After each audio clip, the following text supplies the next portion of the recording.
Mara o las aguas amargas endulzadas. Sermón predicado la mañana del domingo 23 de abril de 1871 por Charles Haddon Spurgeon en el Tabernáculo Metropolitano, Newington, Londres. Y llegaron a Mara y no pudieron beber las aguas de Mara, porque eran amargas. Por eso le pusieron el nombre de Mara. Entonces el pueblo murmuró contra Moisés y dijo: ¿Qué hemos de beber? Y Moisés clamó a Jehová, y Jehová le mostró un árbol, y lo echó en las aguas, y las aguas se endulzaron. Allí les dio estatutos y ordenanzas, y allí los probó. Éxodo capítulo 15, versículo 23, 24 y 25. Qué cambio tan repentino del sonido del pandero a la voz de la murmuración. Hace 3 días ustedes vieron a las doncellas que danzaban, y pocos se imaginaron que ellas formarían parte de aquella turba clamorosa que rodea al siervo de Dios y clama: ¿qué hemos de beber? Tan veleidoso y voluble es el hombre que así son los cambios de nuestros sentimientos internos por nuestras condiciones externas. ¿Qué cosa hay que nos pueda servir de apoyo en esta vida mortal? Hoy decimos: estoy afirmado con un monte fuerte, no seré jamás conmovido.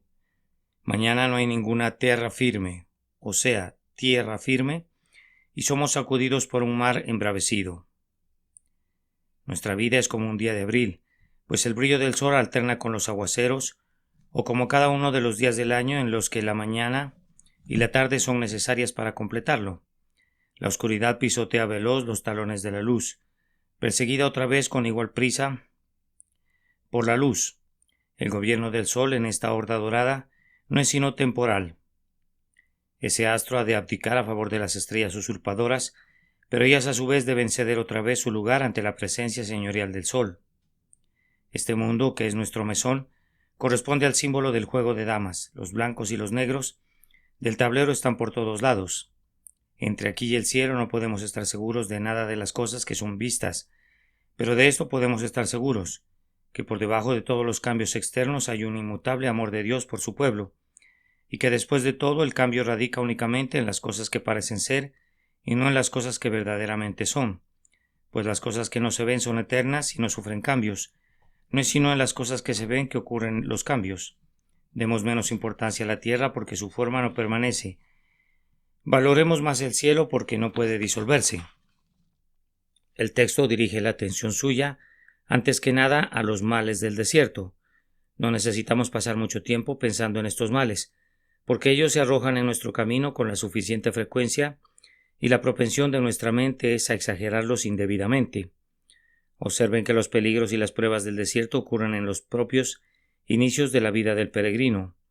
No tengo ninguna duda que los jóvenes cristianos, cuando todavía tienen la cáscara del huevo sobre su cabeza y no han terminado de ser incubados, tienen la creencia que sus aflicciones terminaron ahora que han emplumado en la fe. Sería mejor que reconocieran que ahora que son contados entre los siervos del Altísimo, sus tribulaciones comenzarán con una fuerza 10 veces mayor. Aunque no te suceda ninguna otra cosa, oh siervo de Dios, esto en verdad se cumplirá. En el mundo tendréis aflicción. ¿Qué hijo es aquel a quien el Padre no disciplina? Algunos privilegios no son comunes para todos los hijos adoptados, pero el privilegio de la disciplina es universal para todos los verdaderos hijos. Escapar de la vara es una señal de legitimidad, pero los azotes son una prenda segura del amor paternal. Yo digo, sin embargo, que estas aflicciones llegan muy pronto. Israel apenas acaba de atravesar el Mar Rojo, y habían andado 3 días por el desierto del sur sin hallar agua, y al tercer día, cuando llegaron a una fuente, descubrieron algo peor que la falta de agua, pues el agua era tan salobre, tan completamente inadecuada para beberse, que aunque pensaban que beberían lo que fuese, no podían de ninguna manera beber esta agua. Como en 3 días aquellas personas que entonaban cánticos al Señor, porque habían triunfado gloriosamente, habrían de sentir náuseas por el agua que sus sed les hacían helar con vehemencia. En 3 días serían reducidos a tales apuros que tendrían que beber o morir, y sin embargo sentir que morirían si bebieran de esas corrientes nauseabundas. El alborozo por haber encontrado al Salvador fue algo inolvidable, y sin embargo solo un par de días después tropezamos por una gran tentación, o nos sorprendimos por el descubrimiento del mal en nuestros corazones, o fuimos probados por la frialdad de nuestros compañeros cristianos, o por la crueldad del mundo de afuera, de tal forma que descubrimos que habíamos llegado a Mara, y esta fue una prueba más severa, porque algunos de nosotros habíamos encontrado un grado de placer en los caminos del pecado y ahora no servía de tropiezo descubrir aflicción en los caminos de Dios. Cuando Israel estaba en Egipto bebía agua del río Nilo. ¿No era esa una agua ordinaria? Hasta este día los habitantes de las riberas del Nilo aseguran que el agua tiene un sabor peculiar que no puede encontrarse en ningún otro río, y prefieren las aguas del Nilo a cualquier otra agua del mundo. ¿Qué cambió de la dulzura del Nilo a la amargura de Mara? ¿Acaso no brotó la sugerencia en sus corazones: nos iba mejor en la servidumbre de Egipto que ahora con la amargura de Mara? El diablo nos tentó a algunos de nosotros desde el propio principio, diciendo: miren lo que consiguieron por ser cristianos. Mientras eran como los demás, su corazón tenía júbilo. Ahora que han salido y seguido al crucificado, han perdido la vivacidad de sus espíritus, la brillantez de su ingenio, y todo lo que valía la pena en la vida les ha sido quitado. Joven cristiano, ¿es ese tu caso hoy? No vayas a vacilar ni vayas a creerle al enemigo. Hombre, sería mejor morir en libertad en Mara que vivir esclavizado junto al dulce Nilo. Incluso los hombres que no conocen al Espíritu de Dios han sentido que sería mejor morir libres que vivir en la esclavitud. Y en verdad ser un esclavo de Satanás es algo tan degradante que aunque esta boca fuera llenada para siempre con la amargura de Mara, sería mejor eso que ser embelesado por los placeres del pecado. Sin embargo, estas tempranas pruebas son muy severas y requieren de mucha gracia para que no nos causen un gran daño. En segundo lugar, estos males asumen diversas formas. Ustedes advirtieron que durante los primeros 3 días en el desierto no encontraron agua. Esa es una prueba. Pero al siguiente día o al fin del tercer día encontraron agua. Ahora pensaban que su prueba había terminado. Ay, pero solamente había cambiado su forma. Descubrieron agua, pero era demasiado amarga para poderse beber. No tengan prisa por cambiar sus pruebas, queridos amigos. Nos hemos enterado de algunos que se quejaban porque no tenían hijos, y como Raquel su clamor era: dame hijos o si no me muero. Antes de que pasara mucho tiempo han tenido hijos que demostraron ser algo peor que no tener hijos. Es mejor no tener ningún hijo que tener a un Absalón. Hemos conocido a unos que gozaban de buena salud, pero estaban descontentos porque no tenían riquezas. Han conseguido finalmente las riquezas, pero por una constitución física menoscabada no han podido disfrutarlas.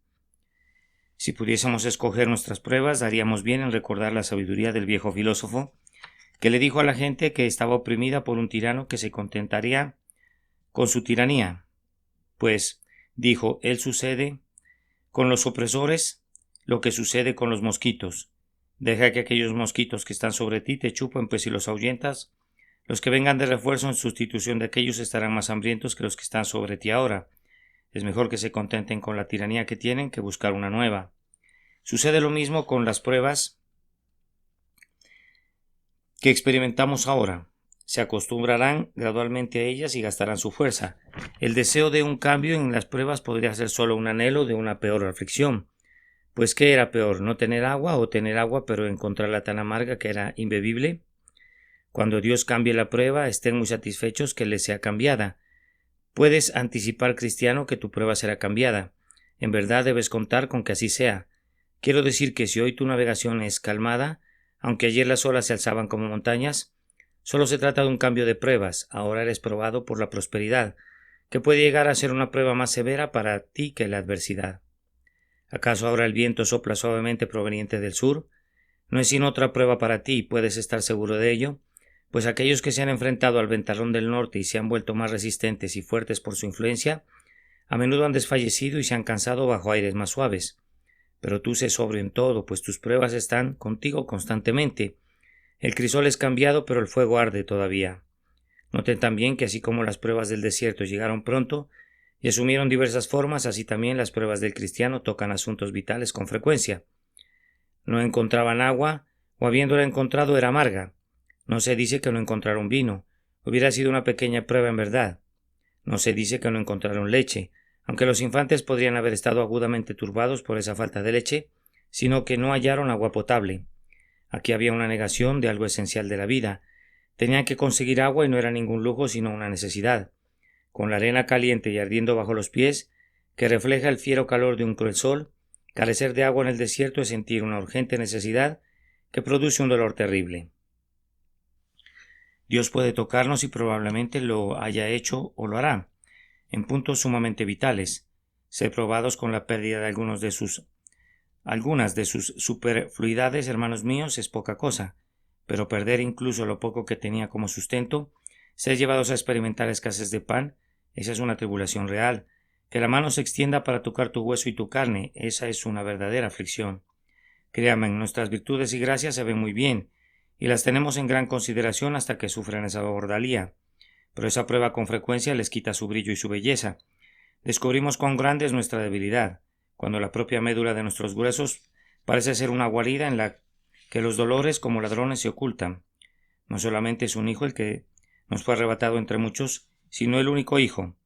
No se trata de un amigo o de un pariente distante, sino que es abatido lo íntimamente amado por tu corazón.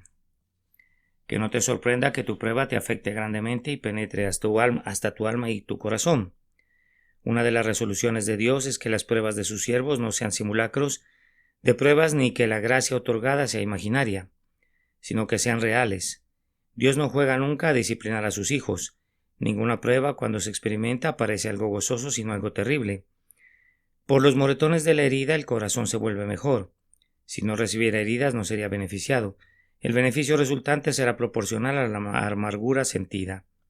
Los israelitas no encontraban agua. Oh, Dios mío, ¿a qué estrecheces reduces a tu pueblo? A tu propio pueblo que lleva consigo los títulos de propiedad de una tierra que destila leche y miel. El Jordán y el arroyo de Sisón son suyos, y sin embargo solo tienen a Mara para beber mientras se encuentran aquí. Tu propio pueblo que has decidido que habite en una tierra de arroyos y de ríos de agua, donde se sentarán cada uno debajo de su vid y debajo de su higuera. Estos, tus muy amados a quienes sacaste con mano alzada y con brazo fuerte, han sido conducidos al extremo de la pobreza, y lo poco que tienen con frecuencia contiene un sabor amargo infiltrado en su interior. Observen además que hay una razón por la que las misericordias terrenales que satisfacen nuestras necesidades han de ser más o menos amargas. Cuando Israel recibió agua proveniente de la roca, esa agua no era amarga, pero ésta brotaba de la arena. En el desierto hasta este día el agua puede ser encontrada en diferentes lugares, pero cuando trashuma a través de un lechoso, o más bien de un lecho arenoso, es casi sin excepción tan salobre y amarga, por razón de la arena, que no es adecuada para el consumo humano, e incluso los camellos, a menos que estén agudamente sedientos, se alejan de ella con gran aversión. La arena la ha corrompido y el sabor de la tierra ha impregnado esa bendición. Lo mismo ocurre con la mayoría de nuestras bendiciones. En razón de nuestro pecado y debilidad, demasiado del sabor de la tierra se pega al don del cielo. Nuestras misericordias comunes, cuando las recibimos directamente del cielo, tal como Dios las otorga, son en verdad misericordias frescas y rápidas, corrientes que emanan de la roca de su favor, pero estamos tan propensos a atribuirlas a la criatura y estamos tan listos a considerarlas como provenientes de la tierra, en vez de venidas del cielo, que justo en esa medida podemos esperar encontrar amargura en ellas. ¿Qué podrían esperar de un desierto sino que productos congruentes con él? Canaán, ¿quién buscaría amargura allí? ¿Acaso no es la tierra que destila leche y miel? Dulce tierra, ¿cuándo llegaremos a ti? Tu dulzura es muy congruente contigo misma, pero aquí, en este desierto donde no tenemos una ciudad permanente, ¿quién buscaría los arroyos del Líbano? ¿Quién esperaría encontrar los frutos de Canaán en el desierto de Sin? Esperar encontrar en medio de estas escenas cambiantes consuelos que serán la plenitud del consuelo y gozos que serán la plenitud del gozo, sería como querer obtener del mar salado los dulces frutos de la palmera o los deliciosos racimos de la vid. No, serán consuelos, pero con frecuencia serán amargos. Serán un tanto gozosos, pero el sabor de la tierra que contienen nos hará recordar que este no es nuestro reposo. Sé que no debo detenerlos más tiempo con estos males del desierto. No siento que sea malo hablar de ellos, pues no se mencionan en absoluto con miras a desalentar a aquellos que han partido en peregrinación. No somos de aquellos que alzan sus manos y dicen los leones, los gigantes, los dragones. Joven peregrino, no llegarás nunca a la tierra de la promesa. Sin embargo, queremos imitar al Salvador, que le dijo al seguidor que pensaba que le podía seguir a donde quiera que fuese: siéntate y calcula los gastos. Hay pruebas para ustedes que son seguidores de Cristo, aunque no hubiera ninguna para los demás, pruebas peculiares para ustedes y gozos peculiares que las sobrepasan 10,000 veces. Pero sin embargo aflicciones peculiares, nuevas aflicciones de una nueva vida, de las cuales será algo bendito haber sido participante, pero allí están, y no queremos engañarlos. Para ustedes habrá maras que otras personas tal vez no conozcan, y para ustedes habrá sed prolongada, allí donde otros beberán hasta saciarse. Sin embargo, llevamos a Cristo y su oprobio, a Cristo y su mara, en vez del mundo con su dulzura, pues a pesar de cada tropiezo que sea atribuible a Cristo Jesús, Él es mejor que el mundo con todas las añadiduras que pudieran ser inventadas por los hijos del placer. Todo esto sobre el primer punto, los males del desierto. Ahora, en segundo lugar, la inclinación de la naturaleza humana. El pueblo murmuró contra Moisés y dijo: ¿Qué hemos de beber? No digas la naturaleza humana, dirá alguien, di más bien la inclinación de la naturaleza judía. Pero por sobre todo yo preferiría al pueblo en el desierto a cualquier otro. Pueden estar seguros de que no eran peores que nosotros. Son un ejemplo para nosotros los que en nuestro corazón y cualquier cosa que veamos en ellos, solo tenemos que mirar un poco y lo veremos en nosotros mismos. No era tanto la naturaleza judía la que Dios probó en el desierto, como la naturaleza humana en su mejor estado. Es un hecho que la inclinación de la naturaleza humana es a murmurar. Ellos murmuraban, se quejaban, criticaban. Se trata de algo muy fácil, pues la propia palabra murmurar es sumamente simple, compuesta de dos sonidos infantiles, mur, mur. No contiene ningún sentido, ninguna agudeza, ningún pensamiento, es más bien el grito de una bestia que el de un hombre, mur, mur. Solamente un doble gemido. Fácil es para nosotros dar coces contra las dispensaciones de Dios, dar expresiones a nuestras aflicciones y, lo que es peor, a la inferencia que extraemos de todo ello, que Dios se ha olvidado de otorgar la gracia. Murmurar es nuestra tendencia, pero mis queridos hermanos y hermanas en Cristo, ¿pretendemos acaso que las inclinaciones de la vieja naturaleza nos gobiernen? ¿Murmuraremos? ¿O que tuviésemos gracia para más bien decir con Job: he aquí, aunque él me matare, en él esperaré? ¿Se ha de lamentar el hombre viviente? ¿Acaso no hemos recibido tanto bien de las manos del Señor que muy bien podemos recibir mal sin rebelión? ¿Acaso nos frustraríamos a Satanás y someteríamos la inclinación de la carne si dijéramos en el poder del Espíritu de Dios: Jehová dio y Jehová quitó? Sea el nombre de Jehová bendito.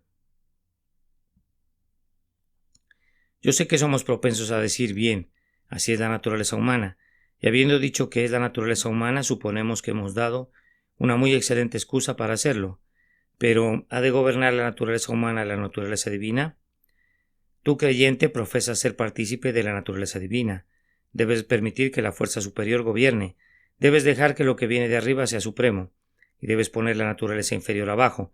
Evitemos las murmuraciones y las quejas y agradezcamos y adoremos al Dios que abate nuestros consuelos. Observen esto. Esto es digno de notarse, que la murmuración no era ostensiblemente en contra de Dios. Ellos murmuraron contra Moisés y han observado alguna vez como la mayoría de nosotros, cuando estamos en una vena de murmuración, no somos lo suficientemente honestos para murmurar claramente contra Dios. No, el niño está muerto, y nos formamos algunas conjeturas que hubo algún tratamiento errado por parte de la enfermera, o del cirujano, o de nosotros mismos. Nos aferramos a aquello para lo cual no habría ni una sombra de prueba, y la murmuración se enfoca a ese punto. O hemos perdido dinero, y hemos sido abatidos desde la opulencia hasta casi la pobreza. Entonces decimos que alguna persona fue deshonesta, que un cierto individuo nos traicionó en una transacción cuando dejó cumplir su parte. Toda la murmuración es agolpada sobre esa persona. Nosotros negamos tal vez indignamente que murmuremos contra Dios, y para demostrarlo redoblamos el celo con el que murmuramos contra Moisés. Quejarse de la causa segunda es aproximadamente tan razonable como la conducta del perro que muerde el palo con el que es golpeado.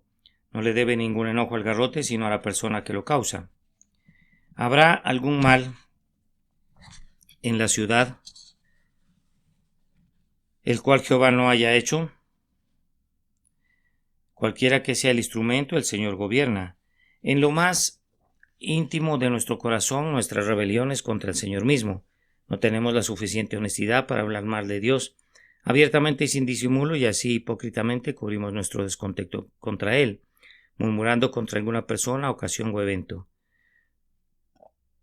Si no hubiera salido en una ocasión como esa, no había pescado ese resfrío y no habría tenido que guardar cama. Así culpamos a una circunstancial o a una circunstancia accidental como si no fuese parte del ordenamiento divino. Quejarse de la causa segunda es mejor que hablar mal de Dios.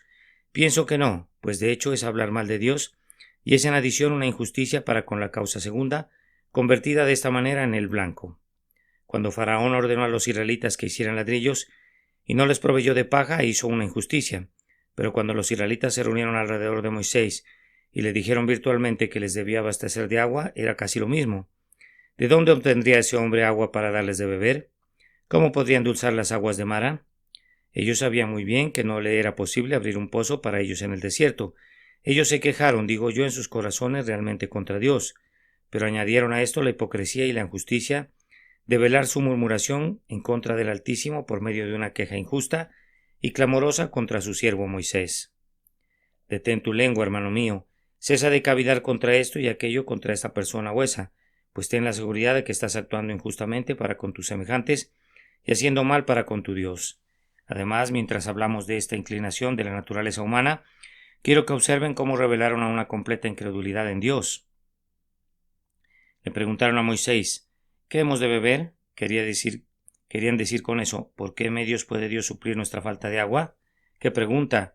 Cuando estaban en el Mar Rojo, Dios partió en dos el golfo interpuesto, y a través de sus profundidades ellos marcharon a pie enjuto. Allí está el agua de Mara. ¿Será más difícil para Dios purificarla que dividirla? ¿Endulzar una fuente? ¿Es eso más difícil que limpiar el mar? ¿Hay algo demasiado difícil para el Señor? Un gran milagro acababa de ser obrado. Si lo hubiesen considerado y hubiesen ejercitado incluso el más mínimo grado de fe, deberían haber visto que quien pudo obrar tal milagro como el que habían visto podría obrar otro más, y podrían haber estado felizmente al borde de Mara y haber cantado el que arrojó al faraón y a sus capitanes, escogidos dentro del Mar Rojo, y libró a su pueblo, puede dar de beber a sus escogidos, por tanto nosotros cantamos, brota, oh pozo, y que tus aguas sean dulces y limpias. Oh, si hubiera tenido fe en Dios, siquiera como un grano de mostaza, habrían visto grandes cosas y glorificado su nombre. ¿Los culpan por eso? Háganlo, cúlpenlos mucho, pero inclúyanse ustedes mismos en la censura. ¿Cuán a menudo no hemos hecho lo mismo? Hemos dicho nunca más voy a desconfiar de mí, Dios, después de esta memorable liberación, pues esta singular manifestación de su poder ha eliminado mi incredulidad.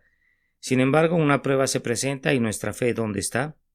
Si el Hijo del Hombre mismo hubiese estado en la tierra, con esa penetrante mirada para discernir la fe que él mismo crea, ¿podría hallar fe en nosotros en la hora de tribulación?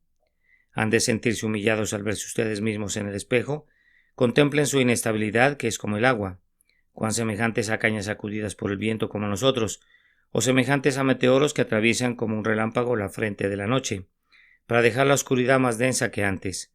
Cuán pronto se desvanece la gloria de nuestra confianza y se marchita la excelencia de nuestra fe. Guarda nuestros pies en la vida, grandioso Dios, o pronto pereceríamos en tinieblas. Ahora, en tercer lugar, y que la ayuda divina, la ayuda del Espíritu Santo me sea concedida, voy a hablar sobre el remedio de la gracia. Les he mostrado los males del desierto y la inclinación de la naturaleza. Es deleitable contemplar el remedio de la gracia. Primero, si quieren que la amargura de Mara sea remediada, lleven el caso en oración a Dios. Dios comienza haciendo que comencemos. El pueblo se quejó a Moisés. Moisés llevó la queja a su Señor. En todas las pruebas el camino más seguro para un remedio es la oración. Es la farmacia celestial. La oración es la panacea universal. Pone remedio a todas las cosas. La oración que conquista el cielo nunca será superada en la tierra. Ni los hombres ni los demonios pueden hacer frente a la oración. Los hiere cadera y muslo como otro Sansón. El arco de la oración no regresa vacío, es más veloz que un águila, es más fuerte que un león.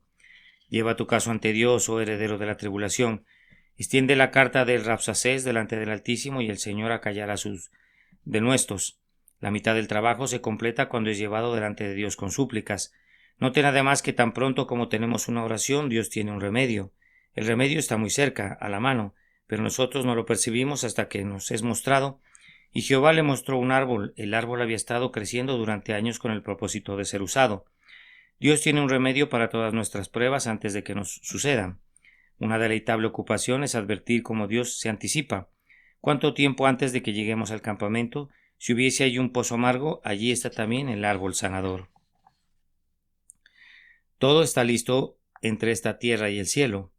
Aquel que ha ido a preparar un lugar para nosotros con su presencia, ha preparado para nosotros el camino a ese lugar por su providencia. Pero, hermanos, aunque para cada prueba en esta vida mortal haya un remedio, no siempre lo discernimos ustedes y yo, y Jehová le mostró un árbol. Estoy persuadido que para cada cerradura del castillo de la duda hay una llave, Pero las promesas están con frecuencia en gran confusión para nuestras mentes, de tal forma que nos quedamos perplejos. Si un herrero les trajera su gran manojo de ganzúas, ustedes tendrían que probarlas, una y otra vez y otra vez y otra vez, y tendrían que probar la mitad de ellas, tal vez hasta 2/3, antes de que encontraran la ganzúa correcta. Y tal vez la ganzúa correcta podría ser la última. Es siempre una bendición recordar que para cada aflicción hay una promesa en la palabra de Dios, una promesa que se adecua al caso porque fue hecha a propósito para ese caso. Pero no siempre vas a ser capaz de encontrarla. No podrías ir buscando a tientas en las Escrituras durante mucho tiempo antes de que recibas la palabra necesaria. Pero cuando el Señor te la muestra, cuando viene el alma con poder, cuando el corazón puede asirse a ella y clamar, ¡ay! Esa es la palabra. Mi Señor, en verdad y con certeza, esa es la verdad preciosa que puede endulzar mis tristes malestares. Oh, qué bienaventuranza es esa. Toda gloria sea dada al Espíritu Santo, quien hasta este día ha tenido presteza para mostrar a sus siervos que oran el árbol endulzante cuando llegan a las corrientes amargas. Ahora, ese remedio para endulzar el agua de Mara era uno sumamente extraño. ¿Por qué un árbol habría de endulzar las aguas? Yo no creo que hubiera alguna eficacia natural en el árbol, aunque eso no sería completamente imposible, puesto que hay árboles, según nos informan los viajeros, que han sido utilizados para endulzar las aguas. Hay en Sudáfrica un cierto río del cual no se puede beber hasta que las ramas de cierto árbol son sumergidas en él, y entonces la amargura que se encuentra en la corriente es depositada en el fondo y el agua se vuelve potable. La cosa no es innatural ni tampoco completa y necesariamente sobrenatural, aunque yo pienso que en este caso fue sobrenatural, pues no se encuentran ahora árboles en el desierto de Shur que tengan el efecto de endulzar aguas salobres. Este sin duda fue un incidente milagroso y también tenía el propósito de enseñarnos algo. El fruto del árbol de la ciencia del bien y del mal fue comido por nuestros primeros padres y amargó todo. Hay un árbol de vida cuyas hojas son para la sanidad de las naciones. Bienaventurado aquel que come de este árbol de vida, le quitará la amargura que el primer fruto prohibido introdujo al mundo. Un árbol es algo vivo. ¿Acaso no podemos aprender que hay principios vivos en la religión verdadera que endulzarán nuestras adversidades? Las simples doctrinas no pueden hacerlo, pero los principios vivos sí lo harán. Estos principios lanzados sobre nuestras pruebas mitigarán nuestra aflicción. Pero mejor que todo lo demás es esto. ¿Acaso este árbol cortado no podría ser un emblema del Salvador? En verdad, él fue un glorioso árbol, con ramas extendidas y cuya copa tocaba el cielo. Pero él tiene que sufrir el hacha por causa nuestra, y ahora hoy contemplando su sacrificio expiatorio, y descansando en él por fe, las pruebas de la vida y las tribulaciones de la muerte son endulzadas por su amada cruz, que, aunque sea en sí misma un árbol amargo, es el antídoto para toda la amargura que nos sobreviene aquí y en el más allá. Ese remedio fue sumamente efectivo. Cuando cortaron el árbol y lo metieron al agua, endulzó al agua, ya no podían beberla, o más bien, ya podían beberla, y permítanme asegurarles que en el caso de nuestras pruebas, la cruz es un endulzante sumamente efectivo. Meto el árbol al agua durante 1 minuto para pedirles luego que lo beban. ¿Han estado sufriendo de dolor o de cualquier otra forma de tribulación? Voy a remojar la cruz allí durante 1 minuto y su primera reflexión será: en todo esto que soy llamado a sufrir, no hay ni siquiera una sola partícula de castigo por mi pecado. Dios ha castigado a Cristo y consecuentemente no puede castigarme. Castigar a 2 por una ofensa sería injusto y por eso no hay nada penal en todo lo que estoy sufriendo. No conozco ninguna otra reflexión que sea más consoladora que esta, que mi aflicción no es cargada sobre mí por un juez, ni es infligida sobre mí como resultado de la ira divina. No hay ni una sola gota de ira en el contenido del río de la aflicción de un creyente. ¿Acaso no le quita eso la amargura a la aflicción y la endulza? Y luego la reflexión más allá, va más allá, puesto que Cristo murió por mí, yo soy el Hijo amado por Dios, y ahora si sufro, todo el sufrimiento proviene de la mano de mi Padre. No, es más, del corazón de mi Padre. Él me ama y por tanto me hace sufrir, no porque no ame, sino porque efectivamente Él ama, me aflige de esa manera. En cada azote veo otra muestra de amor paternal. Esto es en verdad para endulzar las aguas de Mara. Luego viene la subsiguiente reflexión, que el amor de un padre está unido a una infinita sabiduría, y que por tanto cada ingrediente en la amarga copa es medido gota a gota y grano a grano, y nunca hay un solo dolor en exceso que deba ser sufrido por un heredero del cielo. La cruz no es pesada únicamente por libras, sino por onzas. Hay hasta la misma o mínima partícula concebible. Ustedes no recibirán ni media gota más de aflicción de la que sea absolutamente necesaria para su bien y para la gloria de Dios. ¿Y acaso el hecho de que la cruz sea colocada sobre nosotros por la infinita sabiduría y por la mano de un Padre no la vuelve dulce? En verdad, en medio de todo nuestro dolor y sufrimiento, es arrobadora la reflexión de que Jesús sufre con nosotros. En toda tu aflicción o miembro del cuerpo, la cabeza es todavía copartícipe. Profundas son las simpatías del Redentor y agudas y ciertas y prontas e infalibles. Él nunca olvida a sus santos. Durante todo el tiempo que el Señor coloca su mano que disciplina sobre sus siervos, ellos pueden ser alegrados por esta reflexión, que en todo eso Él los está conformando a semejanza de Cristo. ¿Qué sabrían de Getsemaní si no experimentaran un sudor provocado por el dolor? ¿Qué sabrían de la pasión si nunca tuvieran que clamar «tengo sed»? «Oh, Dios mío, ¿por qué me has desamparado?» Ellos serían pobres escolares en la escuela de los sufrimientos de Cristo si ellos mismos no soportaran ningún sufrimiento, y es algo bendito, es algo dulce de beber de su vaso y ser bautizado con su bautismo. Además, cuando el Hijo de Dios se encuentra en la relación correcta, le basta siempre que su condición sea el resultado de la voluntad de su Padre. ¿Es la voluntad de Dios? Entonces es mi voluntad. ¿Cómo podría atreverme a desear que fuera de otra manera que la que ordena el divino amor? Estoy seguro que a veces se volverá un tema de alegría para el cristiano que Mara sea amarga, pues supongan que Mara hubiese sido dulce. Entonces Moisés no hubiera orado a Dios, y entonces el árbol no habría sido cortado, y no hubieran conocido nunca el poder de Dios para endulzar las aguas amargas.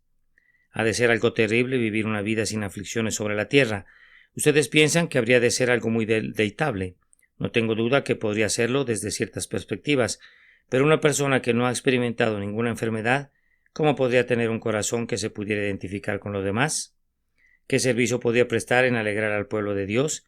Si nunca tuvieras tribulaciones, yo debería suponer que a menos que algo muy extraordinario ocurriera, te volverías duro e insensible. Me temo que algunos se volverían brutales, groseros y empedernidos. ¿Quién desearía reclamar inmunidad cuando otros tienen que sufrir en relación a una bendición que acarrea ricos consuelos y obras eternas y bendiciones? Amados, el hecho de que Mara produce después los frutos confortables de justicia es una cosa que la endulza. Nuestras pruebas no nos son enviadas solas y por sí mismas. Hay un katon suf, cantidad suficiente de gracia divina enviada con ellas, por medio de la cual son convertidas en medios de santificarnos y hacernos aptos para participar de la herencia de los santos en luz. No voy a retenerlos por más tiempo en este punto, pero debo advertirles que a la vez que les he mostrado que el remedio es muy eficaz, es algo más que eficaz, es trascendental. El agua era amarga, pero se volvió absolutamente dulce. La misma agua que era amarga se volvió dulce, y la gracia de Dios, al conducirnos a las contemplaciones que surgen de la cruz de Cristo, puede hacer que nuestras propias pruebas se vuelvan placenteras para nosotros. Es un triunfo de la gracia en el corazón cuando no solo nos avenimos a la prueba, sino que nos regocijamos en ella. También nos gloriamos en las tribulaciones, sabiendo que la tribulación produce paciencia. Es algo grandioso cuando en verdad podemos decir que, en cuanto a la vara del pacto, no escaparíamos de ella, aun si pudiéramos hacerlo. En el juicio de la sabiduría se vuelve algo tan bueno ser probado que, aunque no buscaríamos la prueba, la aceptamos con algo más que presteza, y lo amargo se torna dulce para nosotros. Permítanme decir, y habré concluido con esta parte del tema, que el remedio que nos he sugerido mediante una espiritualización del texto es eficaz para todas las pruebas, y se comprobará que es así, especialmente para las aguas amargas de la muerte en el momento final. Con todo lo que pueda decirse acerca de la muerte, no es un tema agradable de contemplación y necesita ser visto en conexión con los consuelos del pacto. Algunos hermanos se sostienen con la esperanza de escapar a la muerte por la segunda venida. No estoy seguro que sean más sabios que David, que no esperaba omitir el valle de sombra de muerte, sino que confiaba no temer mal alguno allí, porque la vara y el cayado le infundirían aliento. La muerte de Cristo le roba a la muerte sus terrores.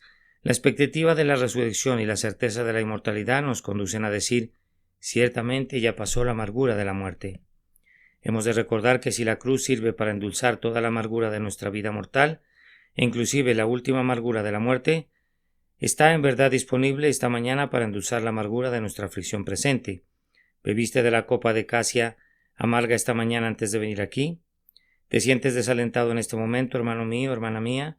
Acude de inmediato a tu Salvador y míralo sufriendo en nombre tuyo.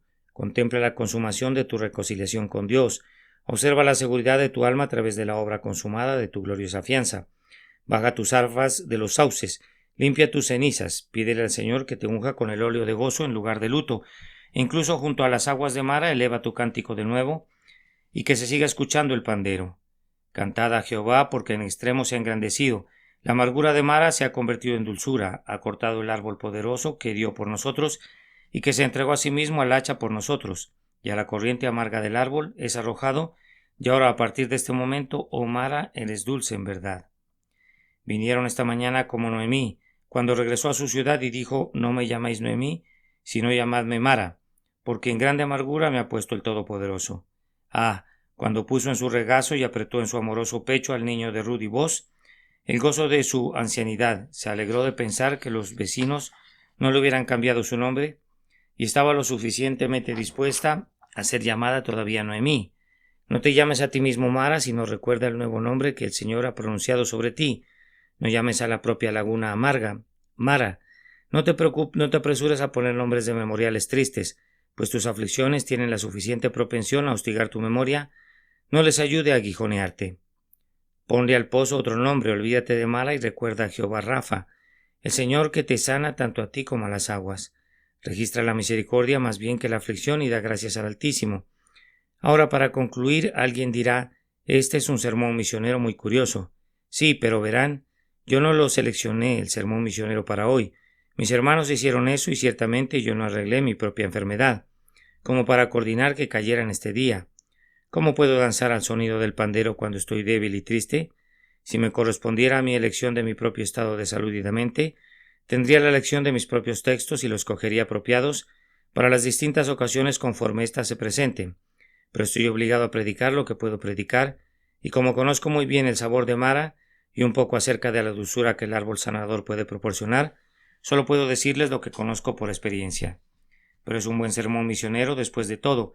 Permítanos mostrarles de qué manera. Aquí tenemos una sugerencia de compasión. Hermanos, a lo largo del mundo los paganos experimentaban pruebas, amarguras y dolores. Yo mencioné que los cristianos tienen aflicciones peculiares, pero los lugares oscuros de la tierra tienen aflicciones más horrendas todavía. Algunas naciones son devastadas por la guerra, otras son atormentadas con costumbres y ritos diabólicos. Sus acciones incluso hacia ellos mismos a través de sus supersticiones son brutales.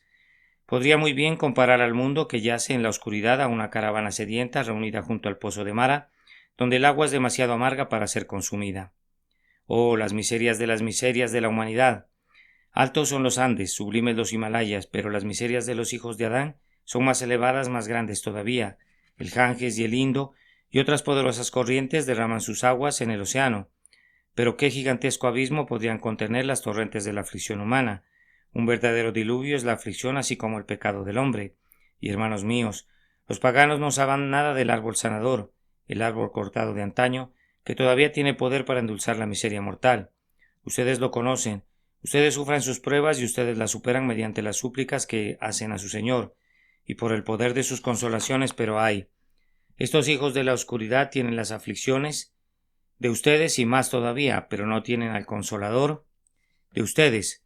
Para ellos es el diluvio, pero sin el arca, para ellos es la tempestad, pero sin el refugio.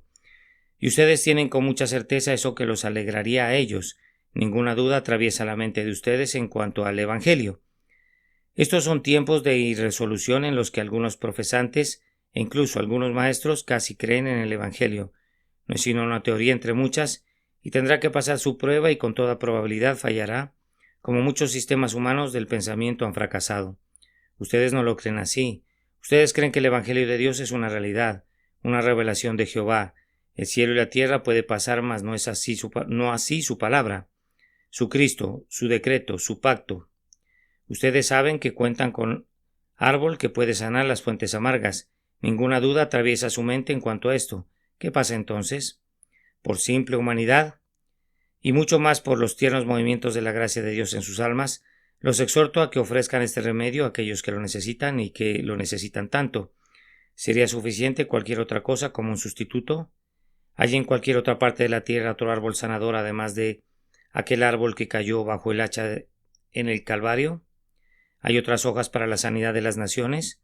¿Acaso crece un árbol en Roma, la ciudad de las 7 colinas, que pueda sanar las enfermedades de los hombres? ¿No es una ponzoña venenosa? Córtela y quemen sus propias raíces. Entre las fantasías de la idolatría hay algunas invenciones del hombre que pueda refrescar su frente ardiente y calmar sus aflicciones. ¿Acaso la religión de Mahoma ofrece esperanzas por la eternidad que puedan alumbrar la tumba para un pecador que ha despertado? ¿Hay acaso pensamientos de bienaventuranza en la idolatría calculados para alegrar el sepulcro? Todas las religiones responden las consolaciones, no se encuentran en nosotras. Es únicamente en la cruz, es únicamente por Jesús crucificado que el mundo puede ser sanado. Hasta aquí muy poco ha sido logrado comparado con nuestros deseos, y en contraste con nuestras ambiciones, prácticamente nada. Pero la fe, lanzándose más allá de las cosas que se ven, volando a la cámara de la presencia de Dios, puede contemplarlo, escribiendo con la pluma eterna: verá toda carne la salvación de Dios, y está segura que el árbol endulzará aún las aguas. Vamos, hermanos, que su fe sea manifiesta por sus obras. Ayuden hoy por medio de sus donativos, ayuden mañana por medio de sus oraciones. Hay una oración que pretendo continuar ofreciendo hasta que sea respondida. Que Dios derrame en esta iglesia un espíritu misionero. Quiero ver a nuestros jóvenes dedicándose a la obra. Quiero ver a algunos que no tengan miedo de aventurarse a predicar a Jesucristo en regiones lejanas. Yo no tengo mucha fe en las sociedades misioneras. Logran menos. Debo protestar cada año, sin embargo, no debemos nunca hacer a un lado un instrumento mientras no tengamos lista otro mejor. Si Dios quisiera enviar el fuego vivo a través de las iglesias de Inglaterra, si quisiera enviar de lo alto un impulso divino, veríamos levantarse por aquí y por allá hombres que dijeran: henos aquí, envíanos. El Espíritu de Dios dirá: apartadme a Bernabé y a Saulo para la obra, y cuando esto se haga espero ver días más felices. Hemos endulzado un poco las aguas. La viuda inmolada en la hoguera no arde más. El africano está libre. El barco de esclavos no atraviesa más las profundidades. En algunas regiones, las guerras de exterminación han cesado. La paloma blanca de la paz vuela donde era visto el cuervo de la guerra. Gloria sea dada a Dios. Unas cuantas hojas arrojadas en las aguas han logrado esto. Demos testimonio de un Cristo pleno y de un Evangelio pleno entre las naciones, y sumerjámonos en el árbol de esta mara, hasta que al fin el mundo entero beba de las dulces aguas del amor divino, y Dios sea todo en todo. Que Dios los bendiga por Jesucristo nuestro Señor. Amén. Mara, o las aguas amargas endulzadas. Sermón predicado la mañana del domingo 23 de abril de 1871 por Charles Haddon Spurgeon en el Tabernáculo Metropolitano, Newington, Londres. Y llegaron a Mara y no pudieron beber las aguas de Mara, porque eran amargas, por eso le pusieron el nombre de Mara. Entonces el pueblo murmuró contra Moisés y dijo: ¿qué hemos de beber? Y Moisés clamó a Jehová, y Jehová le mostró un árbol, y lo echó en las aguas, y las aguas se endulzaron. Allí les dio estatutos y ordenanzas, y allí los probó. Éxodo capítulo 15, versículos 23, 24 y 25.